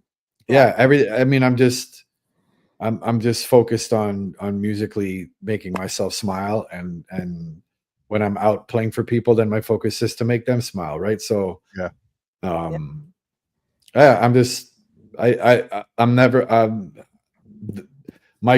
not really a goal setter and a goal seeker, to be honest with you. Not to say again that that's good or bad, that's to each their own. I just kind of keep doing what I'm doing, and it's opened doors for me along the way. It continues to, and you know, I'm also in a fortunate position where I have a lot of good connections. So anything I do now is just I can get it to the hands that need to hear it, and whatever happens at that point happens. So it's just excitement in everything music again for me, good, which is a great place to be in still after all these years. Well, I'm hoping to get to see you at one of your events eventually at some point somewhere. You guys were at the NJ Pack a little while ago, and I I was wasn't going to able say we'll probably be back in Atlantic City. I know we're doing Vegas in this next summer, so maybe next summer. All right. But I'm trying to get out Nice. to Jersey because I know my brother Lord Finesse Mhm. does a lot of stuff in Jersey now. Okay. So I'm hoping to get out there soon enough to do some events with him out there and stuff too. All right. Well, if you're out in the area, hit me up. Let me know. And of course, if I come north of the border and I see that you're performing somewhere, I will. Definitely You're not that far. You're an hour flight, man. That's it, dude. I tell you, I look. You get it. I get it. Sometimes you try and tell other people, and then it's like, well, come. It's a quick trip. It's just an hour. Like it's no big deal. It's an hour flight. 45 minutes is nothing. Yeah, you go up, you Yeah. get a beverage, and then you're landing, and then take your drink from you and throw it in the garbage. That's Yep. how quick it is. Can you Pretty much. can you take that quote that Anthem King just wrote and put it on the screen for me for a second? This one? Yeah. Yeah. I'd really love to know more about that because that's Mm. exactly what I was talking about before. So it's that balance of the pressure of doing stuff for other people. How much does that satisfy you, and what's the point of it if at the end of the day?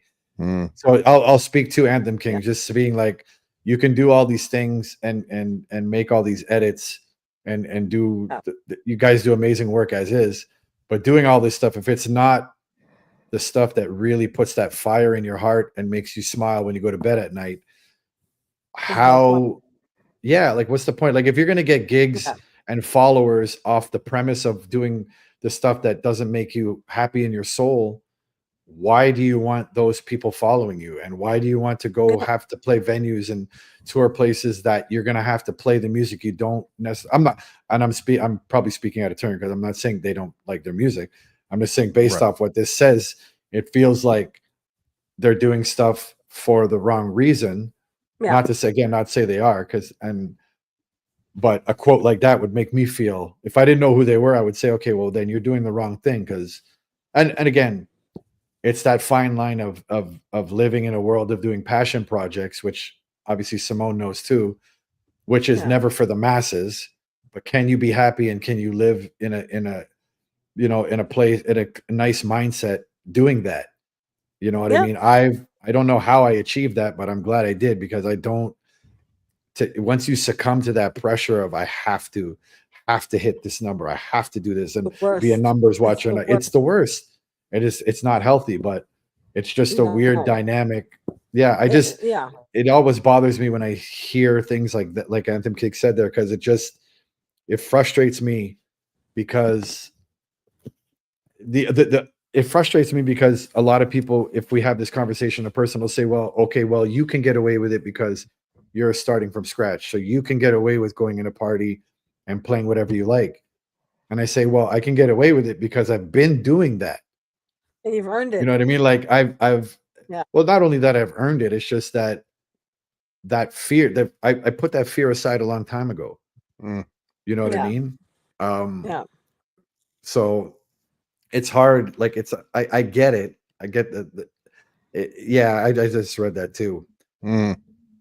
But so again, I would say, so if it's hard to say this because I don't want to ever make it seem like I'm slamming them, but they know I support them anyways. But sure. I would my answer to that would be, then don't work for the DJ sites. You know what I mean? Like again, you're filling your plate with stuff that's not fulfilling your soul. So if that's the case, then is it really, if the money is astronomical, then by all means do what the hell you got to do to make your money. Yeah. But if the money's astronomical, then you should be able to be like, I'm going to do this much for this. And the rest, I'm going to do this. I'm going to separate it here and then do this. Like you have to, especially Anthem Kings being like really great at producing and stuff like that. You have to get those passion projects out. You have to, whether, like I say, even if you don't release it, you have to do it. Like you have to get it out there, or else you're going to come to that point where it's going to feel so far away and there's going to be such a big disconnect. Like same way we spoke about Twitch, like there's going to be such a big disconnect where you look back at it and you're like, well, now it's really not worth it. You know, Mhm. now I'm way over here, and it's Yeah. very hard for me to get back over there. So I made that decision a long time ago. It was like, what do I want here? Do I want, you know, what am I looking for out of this? Mm. Do I Yeah. want to be an arena DJ where people don't give a shit about what I'm doing, and Yeah. it's smoke and mirrors, but I'm making ridiculous money? Or do I really just want to do what I like to do? I saw somebody, yeah, see, so the 506 said what Prince did. Mm. And, you know, I use, Yep. and yeah, I mean, there's Yeah. a lot of people that do it and are wildly successful. You know what I Yep. mean? And to be honest, like, it's something that I've been working on. And it was actually Jazzy Jeff that told me this too. And I've modeled a lot of what I've done after Jazzy Jeff. Mhm. But he told me this the last time I saw him when he was doing the New Kids tour.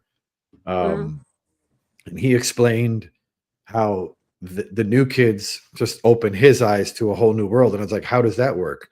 And he's like, they have such a strong fan base of diehards. Right. Like call it whatever. Let's just use a number of whatever. In every city they go to, let's use a number of 10,000 people or Yeah. 5,000 people. So every city they go, and they know without a doubt, I'm getting 5,000 people here, Yeah. or 10,000, or obviously they're bigger than that, but whatever. But let's just call it 5,000 for easy purpose. And he said, all they do is they focus their energy on those 5,000 people. They make sure that that those 5,000 people That group is are taken going to care of. stay their fans for life, and our energy is there. Everything around that will happen on its own. And if it doesn't, they still have that such a Yeah. solid base, and that goes nowhere. And when he told me that, I was like, it makes sense. And then I realized that's kind of not to that extreme or extent, but that's the way I've always kind of approached it in a sense, is just that I take my time with who's around me, and I make sure that I focus on who's around me. You know what I mean? That's why when I'm DJing, you'll never see me turn around and Instagram live and do like, I don't do that stuff because I don't care about that stuff. If you're Right. not at my Yeah. if you're not at my party, why should I give a Yeah. shit what you think about my party? Right. Like, that's be the way I there. like, Exactly. especially Right. like Exactly. afterwards. Sure, afterwards, if people post pictures or so forth, of course, Yeah. let them see what they missed. Yep. But in the Yeah. meantime, when I for me personally, when I go to an event or go see someone play, if if they're not giving me their attention, I'm out. You Yep. know what I Yeah. mean? Like, I'm Yep. like, if I see a DJ on their phone, or I see a DJ, you know, tweeting and doing all this stuff, I'm like, okay, well, you don't care about anybody in front of you. You care about these other people that don't even serve their purpose now in Yeah. this Yeah. room. So why Yep. should anybody Yep. in this room give a shit about what you're doing when By you do? you. And it's Yep. actually the same way It's we true. approach a store. Like, my wife and I, when we walk in a store, if nobody says hi to us in like the first minute or two, we're out. I'm gone. Like, why am I going to give you my Yep. money? Yep. Yep. Why You're am I behind gonna the chase counter. somebody to take care Yeah, of you? you're behind the counter talking to Yep. your friends. You see me. I know you saw me. Yeah. I saw you. Yeah. Mm-hmm. You know what I mean? And we just Yep. did it the other day. Like, we just walked out of a store. I was like, this is ridiculous. You know Yeah. what I mean? Yep. So I wish more people had that approach, and I wish more people would filter out the bullshit and filter through Yeah. this garbage. Like, there's so much garbage. We're inundated with so much garbage on every level. In every profession, there is so much I agree. garbage. And the garbage outweighs I agree. the talent, because the garbage is what's in the forefront. You know, they're playing the right game for Yeah. their crowds. Yep. Yeah. So to people like Anthem Kings, I would just sit back and say, okay, like I say, if I didn't know who they were, and I would sit back and say, okay, well, why are you doing this? Like, what are you trying to gain out of this? If you want the money and thing, stay with your DJ sites, do what you're doing, and then forget the passion projects. You know what I mean? Just forget about it in general. Yeah. But if it bothers you that much, you know, to come in here and make a comment, that means it's in their heart. And as talented as I know they are, they need to get that out. Mm-hmm. And I think you're underselling yourself, and you're underselling your worth when you don't give your fans your passion project. You know what I mean? And most times it Yeah. doesn't work. Like, you see that all the time. Like, when big artists do these sidebar projects, aside from like Beyonce doing country, which was successful. Like you see it a lot of times when people do like, I want to do an acoustic album, and people are like, fuck you, I don't want to hear that shit. Yeah. And I don't want to hear, I don't want to hear Linkin Park do an acoustic album, but you're like, but I really need to do it. I've done it. I get it. But there's enough. I get it. But that's where that fan base comes in, is like, if New Kids came out and did an opera album, those 5,000 fans would be like, I love opera. You know what I mean? Like, right. Just because.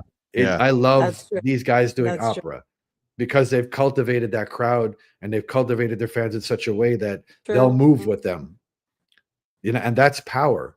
You know what I mean? And that's way more powerful than that quick money you're going to get from doing shit you don't like. So I'll say this, and I'll add to this about Anthem Kings. I subscribe to Patreon just because of Anthem Kings. I download every single week when they put in their drops, when they do their singles, when they do their remixes, when they do their mashups. Everything they put out is fire. And if you're a DJ in the chat, or whatever, if you don't subscribe to Anthem Kings, you're totally missing out. They put out so much music for whatever the fee is. I pay the top tier fee is to make sure I don't miss out anything that they put out there. It's, you get your money's worth and then some. So, and my point is saying this, Alex, obviously I've gotten to know, if they were to put out something completely independent, I'm already locked in because I like what they do now. Absolutely. Just to what you were saying, it's New Kids. New Kids fans are going to like New Kids fans. U2 fans are going to like whatever. If Anthem Kings does something on the side, I'm in. They got me. So I'm sure I can't be the only one that would think that. So if you follow Scratch's advice, by all means, I think you should do it. And I'm there. I mean, as a music lover, I'd be the same way you said it. Like, I mean, I'm at the point too where I know what Anthem Kings do. I know what to expect, and I know it's going to be good. So if they ever hit me up and be like, I want you to listen to this, this is totally not what you'd be used to, I would listen to it so fast. Doesn't mean I'll like it, but I'm definitely open to it. Like, I would love to hear. Yeah, I love, like, I love creative people. It blows my mind how creative some people are. Like, and I tell my daughter this all the time. Like, she'll just do stuff at her desk, and I'm like, I love your creativity. And my son too. Like, my son will draw stuff, and I just like, I love it. Like, creative people. I love when people take the chances on clothing and wear outlandish stuff. Like, it's not for me. I can't do it, but I love to see it because that's just an expression, and that stuff, but to have and to have the balls to just put stuff out there, to me, is incredible. I mean, I don't have those kind of balls to do that stuff with a lot of stuff I do. Like, as I know I'm preaching to Anthem Kings, but I've have tons of stuff on my computer that no one's ever heard. You know what I mean? Right. And that's just a fear for me, even though I know I can get away with it, but that's just another, fear and thing that I deal with. But but I mean, to Anthem Kings and to anybody out there, I would love to hear, just do it. You know what I mean? I'm slowly, like, that New Edition remix.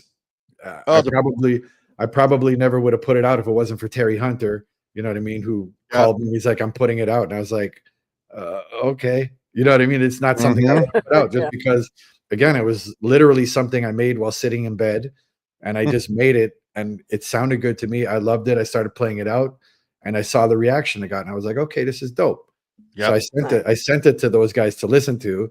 I sent it to my idols, and they called me, and I was like, okay, I got something here. This is great.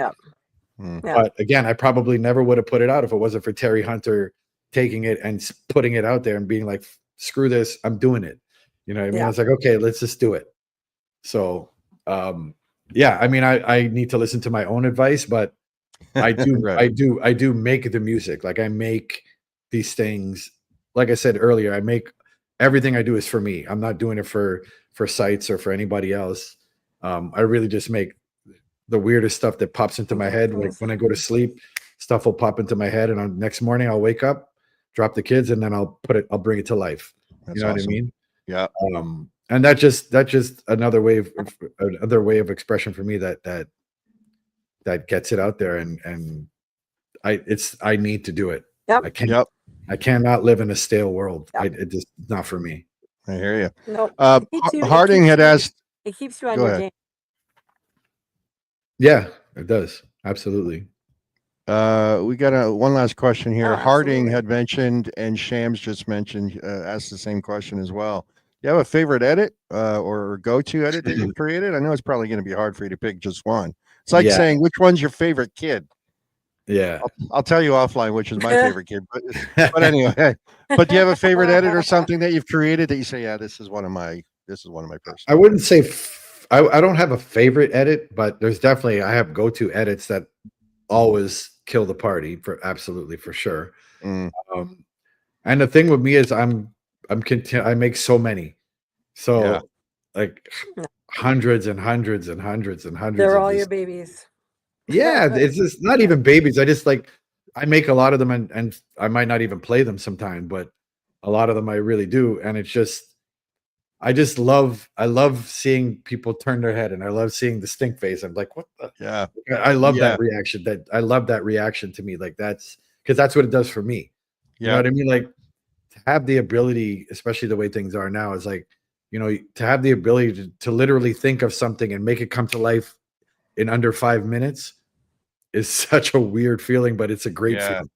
Like, and it's the way things have made things so much easier now to be able to do anything now. You can do anything, you know what I mean? And to be able to do that is a great thing. So it's just constant hamster wheel constantly going in my head. Yeah. And everything, it's just nonstop. Yeah. So anytime now I get an idea, I try to at least start it right away so that Yep. I don't forget it.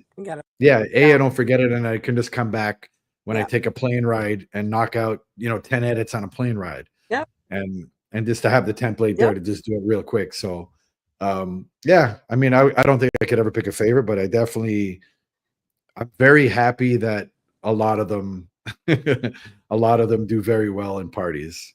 That's awesome. Yeah. Nice. Skinner's saying, could this be Love Edit is fire? Shams is agree. saying the Nana and Isley Brothers is fire. I mean, there's so many. I agree. So many. I can't argue with those. So and many. I play, yeah. I mean, yeah, I can see, there's a bunch that I know anytime I'll play them, they'll get the reaction. But yeah, I mean, I just think it's cool to be able to have the ability to do that. I think it's really fun. And I hope every DJ, it blows my mind when I talk to DJs and like they'll ask me for edits, and then I'll always say like, well, where's yours? Like, why aren't you making edits? And they'll say, oh, I'm not a producer. I say, you do realize when you mix two records together, you're a producer. Like you're producing something. You're producing a new song out of two songs. Absolutely. You are a producer. I know the technology can be intimidating to people. So that's my biggest fear is I know I'm good with technology to a point, but to know what software, like I would love to be able to do it. I just know me, and the frustration I get when I don't know something just pisses me off so much. Absolutely. Yeah. And it's very overwhelming, and even me, like when I do my stuff, and I've always been like this, I'm very bare bones. I know I learned what I need to know. Yeah. And then I run with that. Okay. You know what I mean? I'll take that into consideration. Yeah. Yeah. And then I'll run into people. I'll run into people and they'll show me all this crazy stuff. And I'll be like, I don't know what you're doing.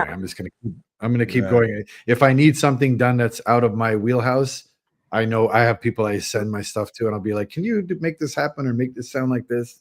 And let me just keep doing what I'm doing, because I'm good in my world, and I'm happy there.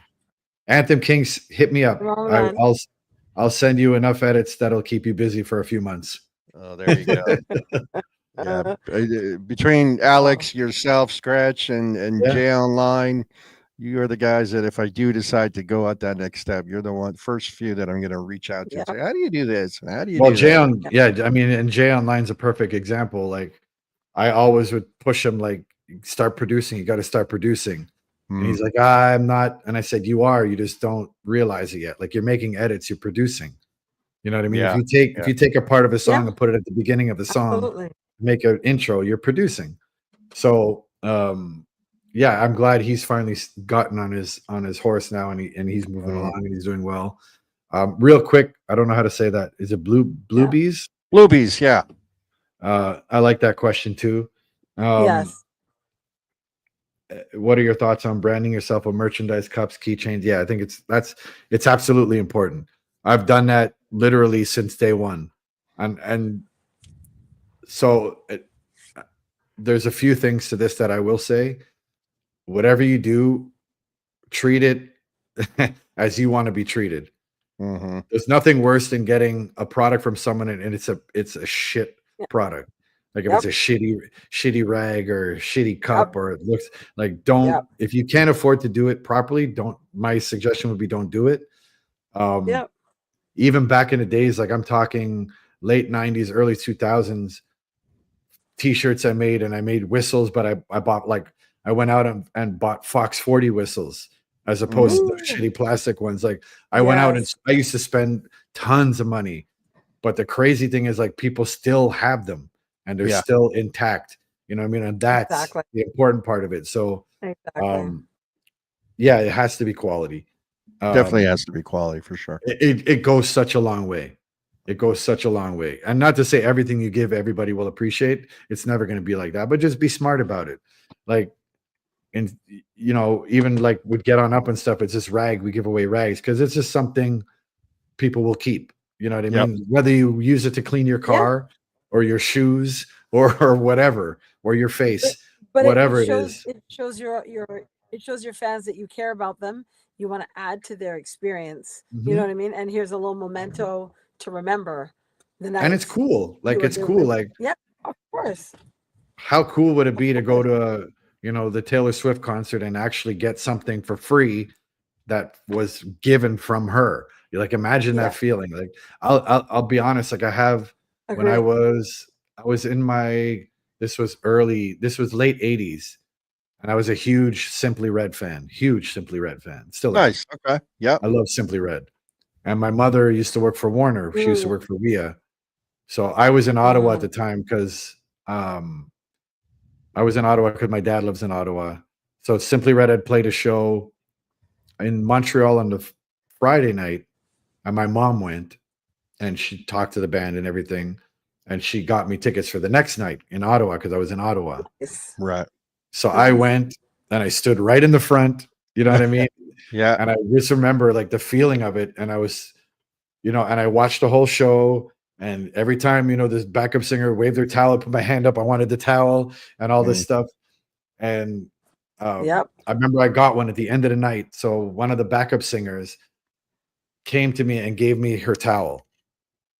And I was like, wow, and I had it and I loved it. And then I got a chance to talk. And I was like, my mom met you guys last night. She works for Warner Brothers and they remembered her. And I was like, hey, it's great. And I got to meet them and everything.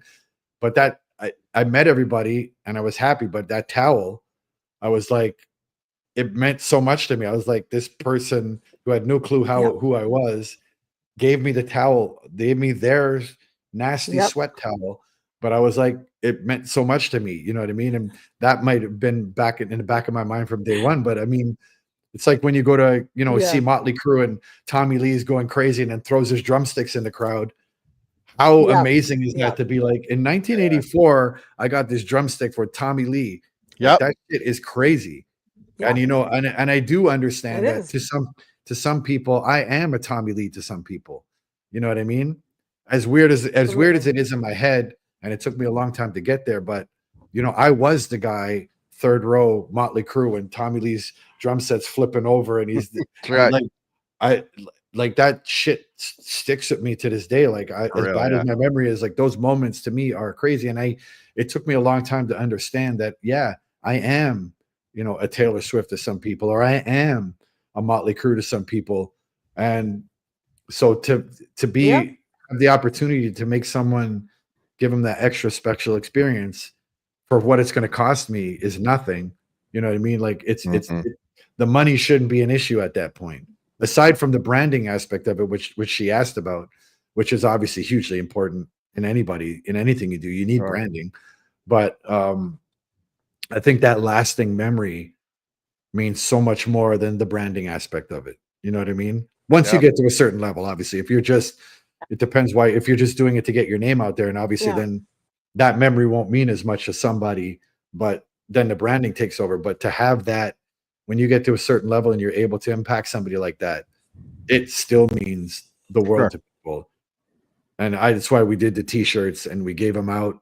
I gave out the t-shirts, but you can see like the genuine excitement in people's faces. You can always tell when people are just put up their hands because it's free shit. I want free shit. I don't care what Yeah. it is. Yeah. I just And you want it. can, Yep. and you can always tell that other person, like that little kid at the baseball game that catches the ball, or someone gives that little kid the ball, like that kid will remember that for the rest of their life. You know Yeah. what I mean? And Absolutely. to that adult idiot beside them that took the ball and didn't give it to Oh the kid. yeah. Those are the worst people. Exactly. You know what I mean? Yep. So Yep. any chance you can to enhance that experience, I would highly advise it, but just make sure it's something that's a good quality that represents you properly. And just going back to your being a humble dude, like Bluebees also mentioned how 2 years ago we had the extended mix party. You were there and you said hi to everybody. That's when I first met you. Very Mhm. cordial, very nice dude. But it was interesting because when you walked into the party, the vibe of the whole thing changed. Like, oh shit, Scratch is here. You know what I mean? But which has got to feel pretty darn good, I got to imagine. But you're a good guy, man. Like you don't need me telling you that. But you like Bluebees, she brought it up because obviously you left an impression on her for that particular day. And myself as well. So God bless you, man. You're so great. I appreciate you I being here. appreciate that. I But, appreciate, and I appreciate you wearing a Made in Canada sweater, by the way, too. you know what? I look, it's funny. If it weren't, this is gonna sound crazy, and I'm blushing thinking about it, but I'm gonna say it out loud because I don't care. When I met you at this extended mix, I had on a shirt that had a big 6 on it, and you're like, "Oh, cool shirt." And I said, "It's funny. There was a dude that you did a gig with who had the shirt on, and I saw it on your Instagram. Like, I like that shirt, so I went out and bought it." Right.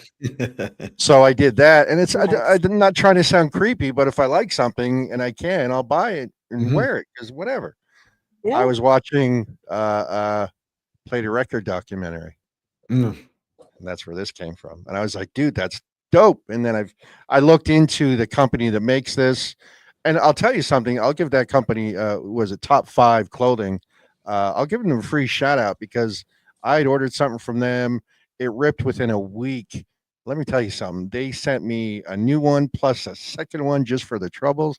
But anyway, shout out to them. Who was wearing that in the documentary? I've never seen that before. Are you serious? No. Are you kidding me? I am not kidding you. Russell was wearing it. Was he really? He absolutely was. I've never seen him wear that. He was rocking this hoodie with one of his fedoras, and only he can. He's fedora. That's his thing.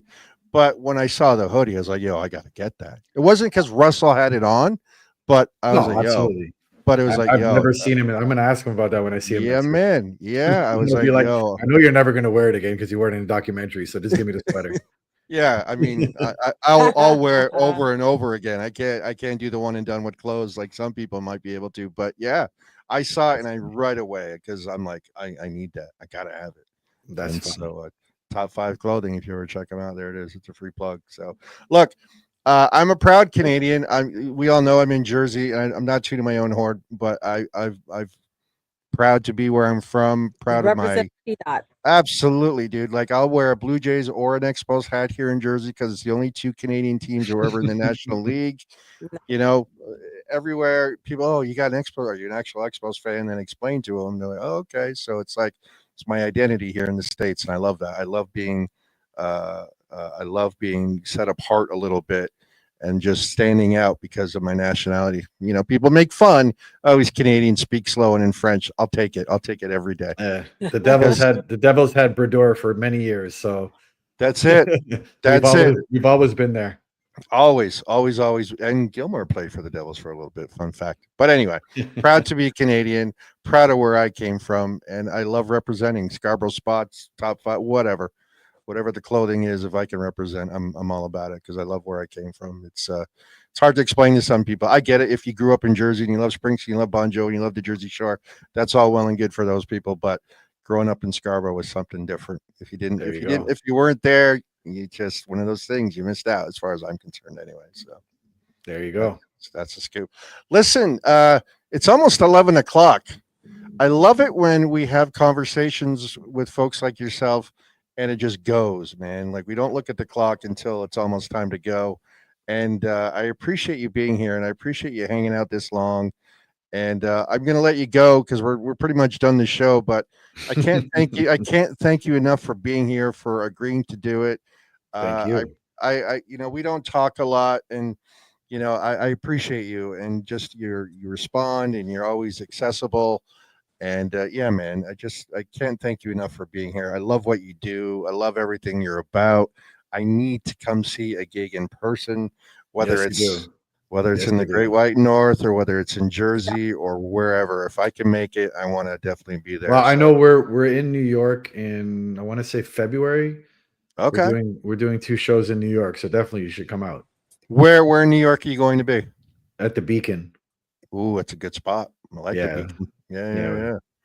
Fun fact, Jerry Seinfeld performed at the Beacon. Tickets were $800 a pop.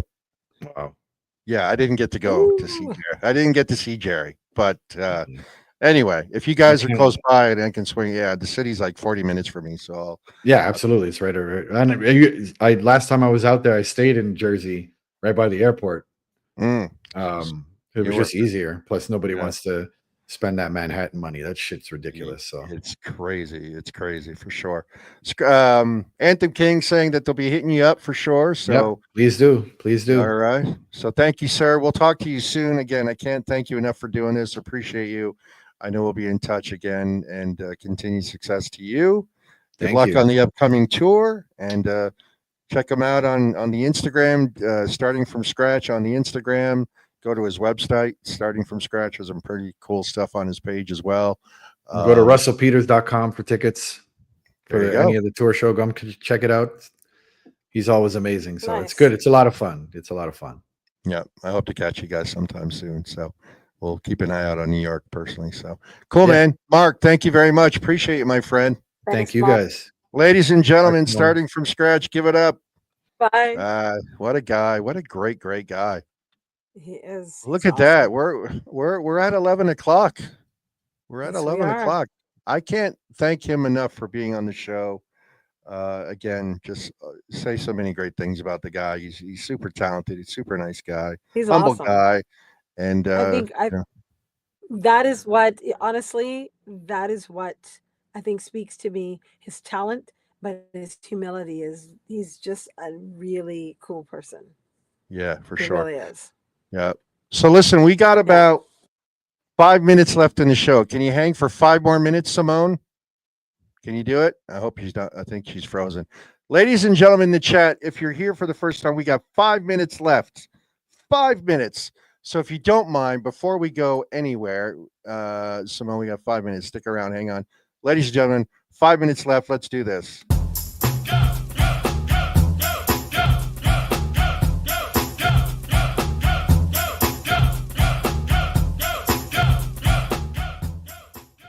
George. I don't do that as well as Danny Boy does when he's here. What's up, Georgie boy? Hi, guys. That was an interesting conversation. That was great, right? Yeah. All right. Shams is saying hi to you. I'm gone, but you guys continue on. And shout out to Simone. Yeah, Simone. We'll see you next week, right? You'll be back Monday. I hope. Oh, frozen. All right, George, get out your backside. Let's show the people what you got. All right, here we go. All right, ladies and gentlemen. If you can hear me, my internet is going haywire, so I'm going to sign out. Okay. Well, I'll text you, Simone. Thank you very much. Everyone say goodnight to Simone. Good night, Simone. All right, Georgie boy, you're in the spotlight. So this is George's backside. If it's your first time here, y'all got to guess what album he's holding up. Ask some questions in the chat. Sorry, Matt Damon, we don't have time for you this week. This is it. After George, we're done. We're gonna go home for the night. We're gonna rate out. Anybody in the chat want to guess George's backside? Ask some questions. Ask some questions. If you don't know, Mike, shut up. Really? I'm not okay. Yeah, Mike got it. It's Marvin Gaye. You ruined it. There you go. Doing the little thing, or do I just show it? Yeah, go ahead, show it. You already guessed it. Yeah, There you go. Marvin Gaye, what's going on? There you go. Yeah, that might be an easy one. Yeah, nice job, Michael. All right, George, I'm sorry that I had to make you wait, but we were hanging out with our boy starting from scratch. Yeah, I saw that. No, I was watching it. That was all right. He's a good man. We'll be back next week. We're going to have a guest by the name of DJ Prince Hakeem. He is a very popular, well-known East Coast DJ out of the United States. His father is one of the founding members of Kool and the Gang. All right. So Prince Hakeem will be here next week as our guest. Very interesting fella out of the New York City area. He and I have worked at some of the locations locally, so there you go. Yeah, my dad's not in Kool and the Gang, who, by the way, was recently inducted in the Rock and Roll Hall of Fame. And if you watch the highlights of when Kool and the Gang was inducted, there's good old DJ Shams getting some screen time, chilling in the audience at the family table, because his dad was up on the stage with what's the other guy that sang in Kool and the Gang? JD, was it JD? Oh, JD right? Bell. Yeah. Yeah. So he was there. So join us again next week, 9:00. DJ Prince Hakeem will be our guest. George, I'm sorry to have kept you waiting. That's all right. Should have saved it for next week. Yeah, there you go. I know. Could have saved Marvin Gaye and maybe Mike Harding when they just shouted out, even though he's already won. Yeah. But anyway, thanks for ruining it for everybody else, Mike Harding. I love you, buddy. Stick around for the raid. Thank you to Love Bunny, our moderator, Chris, our moderator, who was split already because he's got a job to go to. I'm going to just do a quick roll call, and then I'll play the final credits, and we'll get the hell out of here. Blue Beast, thank you for all your support, of course, every time we're here. Mike Harding. Donnie Zach, for the love of golf.ca, FORE, for the love of golf.ca. Check out Donnie Zach's website, golf apparel for men, women, hats, clothing. It's great. Used to be a sponsor of our show, but nobody bought his shit, and therefore the return of investment wasn't there for him. Should have been. But anyway, for the love of golf.ca. Mary Craig and Trary lurking in the background. Lucky Lashes is there. Lexi in the back. Anthem Kings, thank you so much, bro. Alex and Anthem Kings as partner. You guys are the best. I'm telling you, go to Patreon, subscribe to Anthem Kings. Do it. Audio ambassadors lurking in the background. Of course, the K-Man. K-Man, when are we going to have you back on the show? What's your next segment? DJ Skinner, Shams, of course, George's boy. Seamus from Australia, the man, the myth. Virgil, good to see you. His brother Vernimal was here. Everybody, thank you. I'm applauding to all of y'all because you guys are the best. George, thank you so much. Shams, we're going to have you on here soon. Remember the date is what, December 2nd when you're done teaching or something along those lines? So 16th. I was close. I was 14 days off. Christmas is around the corner. I hate to say it, but it's true. Yeah, we'll see you all next week.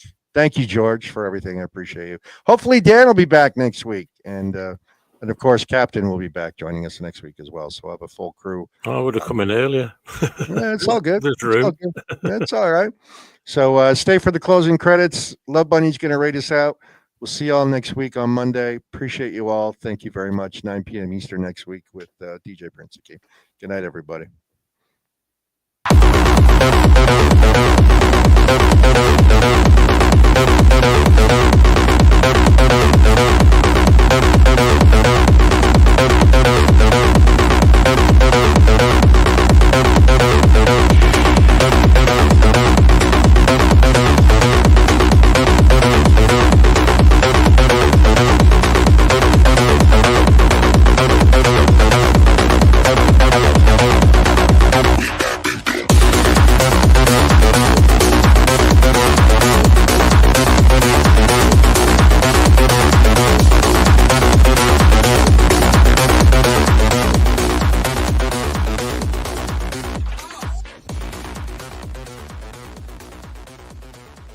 You're still here? It's over. Go home.